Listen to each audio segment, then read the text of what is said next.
নমস্কার বন্ধুরা, আধ্যাত্মিক বাণী চ্যানেলে জানাই আপনাদের স্বাগত।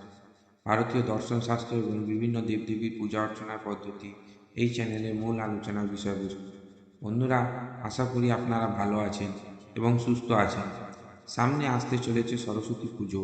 এই বছর অর্থাৎ 2024 সালে সরস্বতী পুজো কবে পড়ছে, পঞ্জিকা অনুসারে তার পূর্ণাঙ্গ সময়সূচি, পুজো দেওয়ার শুভ সময় এবং ঘরোয়াভাবে মা সরস্বতীর পুজো করবার জন্য কী কী উপকরণ ও সামগ্রী প্রয়োজন, অর্থাৎ সরস্বতী পুজোর পদ্মমালা আজ তার ওপরেই এই ভিডিওটি বানানো হয়েছে।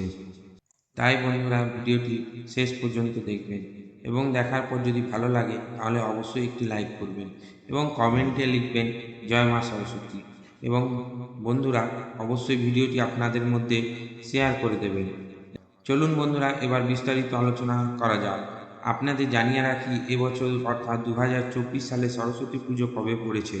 মূলত মাঘ মাসে শুক্ল পঞ্চমী তিথিতে বসন্ত পঞ্চমী বা সরস্বতী পুজো হয়। সারা বছর ধরে সকলেই অপেক্ষা করে থাকেন সরস্বতী পুজোর জন্য। বিশেষত শিক্ষার্থীদের কাছে এই সরস্বতী পুজো একটি খুব আনন্দের এবং উচ্ছ্বাসের উৎসব, যাতে তারা খুব তৎপরতার সাথে এবং নিজে থেকেই অংশগ্রহণ করে থাকে। বিদ্যা বুদ্ধি জ্ঞানে প্রার্থনা করে তারা সরস্বতী মায়ের কাছে এই বছর অর্থাৎ 2024 সালে সরস্বতী পুজো পড়েছে পয়লা ফাল্গুন 1430, ইংরেজি 14ই ফেব্রুয়ারি 2024 বুধবার দিন। তবে পঞ্চমী তিথি শুরু হচ্ছে বাংলার 29শে মাঘ 1430, ইংরেজি 13ই ফেব্রুয়ারি 2024 মঙ্গলবার রাত্রি 8:13 থেকে, এবং পঞ্চমী তিথি থাকবে পয়লা ফাল্গুন 1430, ইংরেজি 14ই ফেব্রুয়ারি 2024 বুধবার সন্ধ্যা 6:05 পর্যন্ত। সরস্বতী পুজো সাধারণত আমরা সকালের দিকেই করে থাকি। বিভিন্ন শিক্ষা প্রতিষ্ঠানে, স্কুল, কলেজে, বাড়িতে নানা ধরনের জায়গায় সরস্বতী পুজো সকালবেলাতেই করা হয়ে থাকে।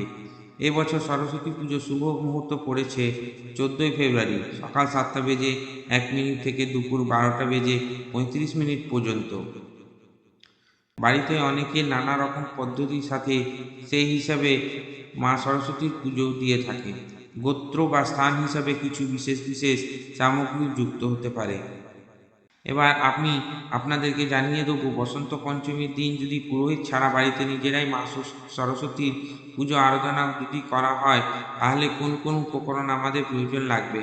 বাড়িতে ঘরোয়াভাবে সহজ সরলভাবে সরস্বতী পুজোর উল্লেখ করা এবং পদ্মমালাটি আপনারা ব্যবহার করতে পারেন। আশা করছি পদ্মমালাটি পেলে আপনারাও উপকৃত হবেন। এর সঙ্গে বলে দিই বন্ধুরা, যদি আপনারা পুরোহিত দিয়ে দেয়া পুজো করান, তাহলে পুরোহিতের পদ্মমালা এই পদ্মমালার সঙ্গে মেলার সম্ভাবনা কিন্তু খুব কম। প্রথমেই বলি বন্ধুরা, মা সরস্বতী পূজার জন্য মা সরস্বতীর একটি প্রতিমা অথবা চিত্রপট লাগানো হয়। পুজোর আসন প্রস্তুত করার জন্য লাগবে একটি কাঠের চৌকি এবং তার উপরে একটি সাদা বা হলুদ কাপড় পেতে নিতে হবে। আসনের শুদ্ধিকরণ এবং আসন সাজানোর জন্য আমাদের লাগবে গঙ্গাজল, ফুল, ধান এবং দূর্বা। এবার আসি মা সরস্বতীর স্নানাভিষেকের প্রসঙ্গে। বন্ধুরা, তোমরা যদি মাটির প্রতিমা অথবা চিত্রপটে মা সরস্বতী পুজো করো, সেগুলি জল দিয়ে স্নানাভিষেক করানো যেতে পারে।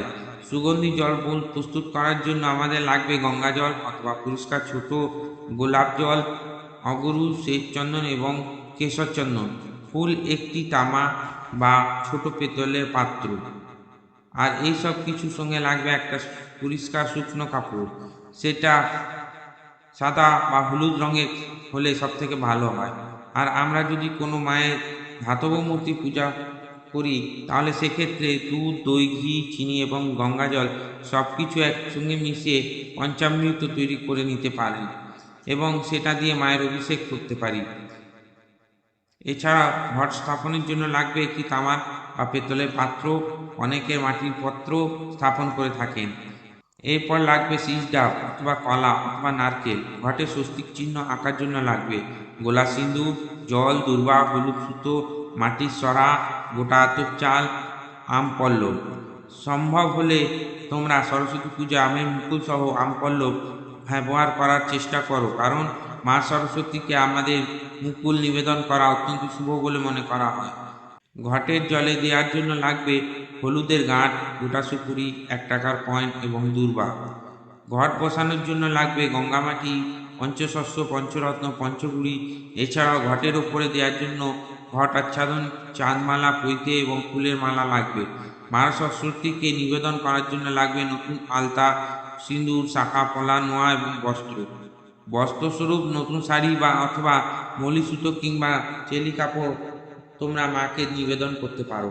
এছাড়াও পুজোর দিন জন্য লাগবে ফুল, বেলপাতা, দুর্বা ফুলের মালা, তুলসী পাতা, শ্বেত চন্দন, রক্তচন্দন। বন্ধুরা, মা সরস্বতীর সব থেকে প্রিয় রং হলো সাদা এবং হলুদ। যে ফুল ছাড়া মা সরস্বতীর পুজো অসম্পূর্ণ হয়ে থাকে তা হলো পলাশ ফুল। একটি হলেও তোমরা নিজের হাতে পলাশ ফুল মাকে নিবেদন করবে। এছাড়া মঙ্গল সামগ্রী স্বরূপ মা সরস্বতীকে নিবেদন করার জন্য লাগবে পান, পাতা, সুপারি, কাঁচা হলুদ। এছাড়া নৈবেদ্য হিসাবে ফল, মিষ্টি, দই, চিড়ে, খই, মুরকি, বাতাসা এবং পানীয় জল। অনেকে বাড়িতে হয়তো আবার জোড়া সবজি দেওয়ার নিয়ম আছে। এছাড়াও মুখশুদ্ধির জন্য এবং লবঙ্গ সমেত মাকে একটা পান নিবেদন করতে হয়।